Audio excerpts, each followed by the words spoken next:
Bom, vamos lá. Vamos montar então aqui o slider, né? A gente começar. Eu já deixei preparado aqui pra gente uma série de imagens, né? Que são essas que eu quero botar para rodar dentro dessa área do meu carrossel, tá bom?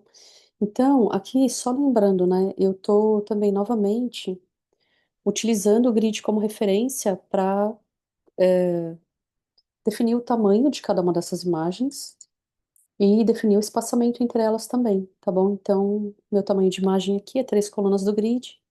E eu estou adotando aqui o mesmo gutter, que é o espaçamento de colunagem, para separar elas aqui, tá?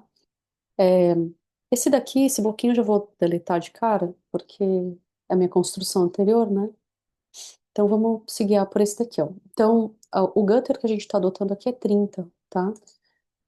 Você precisa ter todas as imagens separadas, né? E aí seleciona todas elas, aplica um auto layout, tá? O auto layout ajuda você a garantir que elas estão todas com o mesmo espaçamento e com o mesmo alinhamento, né? Alinhadas aqui no caso, tipo, como todas têm a mesma altura, não faz muita diferença, tá alinhado pelo topo, pelo meio ou pela base. Mas o auto layout é um recurso interessante que permite a gente controlar esse tipo de alinhamento, se tivessem alturas diferentes também.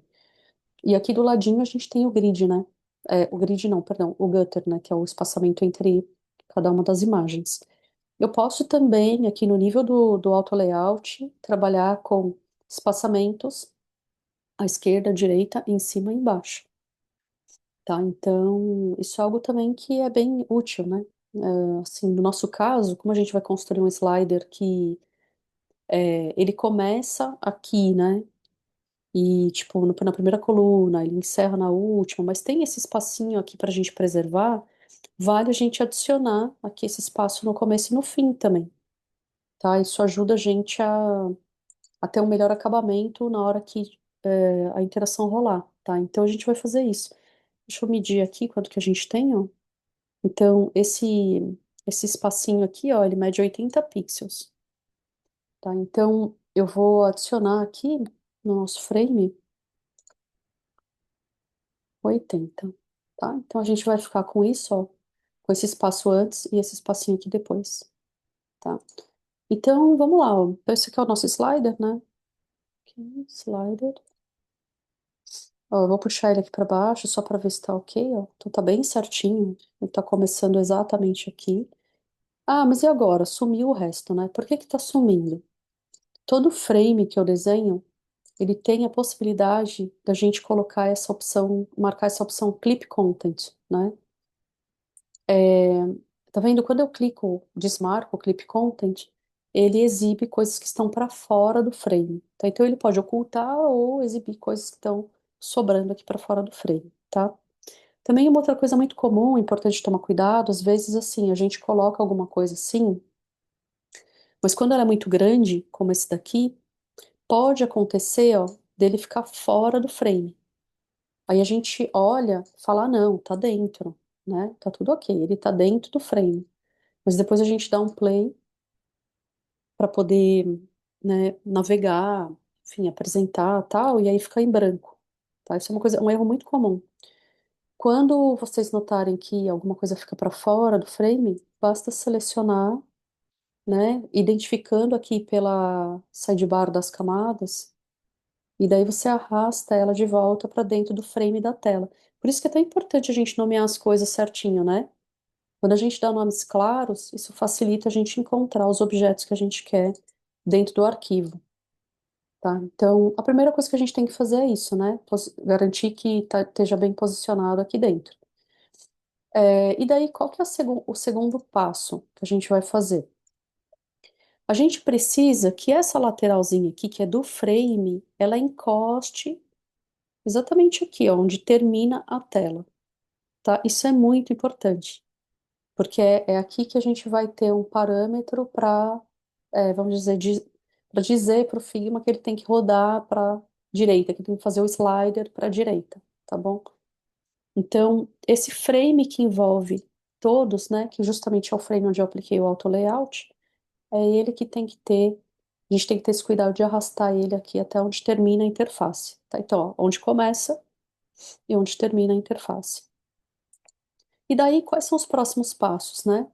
A gente vai aqui nesse modo Prototype, né, com o nosso slider selecionado, e a gente vai marcar aqui essa opção Scroll Behavior Overflow horizontal, tá? Então, é só isso. Essa daqui é uma das construções de interação mais simples que a gente tem para fazer, tá? E agora vamos visualizar o que aconteceu, né? Não é necessário selecionar o frame e dar o play de novo, se você já tiver feito isso antes, como foi o que eu fiz, ó. Então, eu já tinha feito, ele inclusive atualizou com o negócio que eu fiz aqui, ó.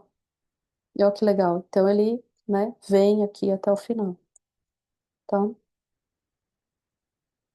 Aqui, ele não fez aquele acabamento que eu queria. Lembra que tinha aqui um 80 pixels aqui na lateral, né?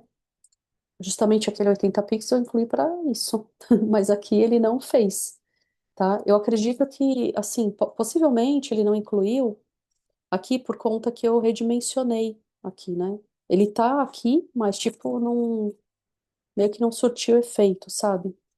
Então, uma coisa que a gente pode também fazer é tentar adicionar aqui alguma coisa que tenha esse tamanho logo na sequência, né? Para que a gente falseie esse finalzinho, para que o último elemento não fique exatamente colado aqui, ó, como que aconteceu. Porque ele deu uma folga e acompanha o grid, né? Também. Isso é um detalhe, né? É um detalhe de acabamento, mas é algo que vale a pena a gente ter. A gente não sabe que esse gutter aqui mede 30, né? E se a gente tiver um bloquinho, né? Então, para a gente ter, precisaria ser 80, né? Então, aqui, se a gente tiver um bloquinho que mede 50 de largura, tá? Eu vou até pintar ele de outra cor aqui, só para a gente ver. E a gente jogar ele aqui dentro, então, Ctrl X, Ctrl V, ó, joguei ele aqui dentro do Auto Layout. Ele é o último elemento, ó. Certo? Tá vendo que ele tá aqui, esse espaço que ele tá ocupando é 50 mais 30 desse gutter. Então, ele vai fazer exatamente, ó, o espaço que eu preciso aqui. Ah, mas ficou vermelho, dá para ver, para... então. Daí você pode vir aqui e fechar o olhinho da cor, tá? Então, a gente está meio que enganando aqui o Figma, vamos dizer assim, né? Isso é uma gambiarra, na verdade. Fazendo uma gambiarra aqui, né? Só para garantir que ele vá até o fim. Opa, agora ele sumiu, sacanagem. Por aqui. Vou botar ele branco para fazer o fundo da página. Ó, tá? Quando tira o olhinho, ele não vai, mas, tipo, aqui, pelo menos a gente usando a mesma cor de background, uma gambiarrinha que funciona para a gente ter um acabamento perfeito. Beleza, pessoal? Então, esse daqui é o slider mais simples, né? Agora, o próximo passo, o que que a gente vai fazer? A gente vai construir isso daqui, só que independente da interação da pessoa, né, do usuário. Então, a pessoa não precisa mexer, ele automaticamente vai ficar rodando. Ele vai ficar rodando, né, tipo, sem que a gente tenha que necessariamente clicar em nada.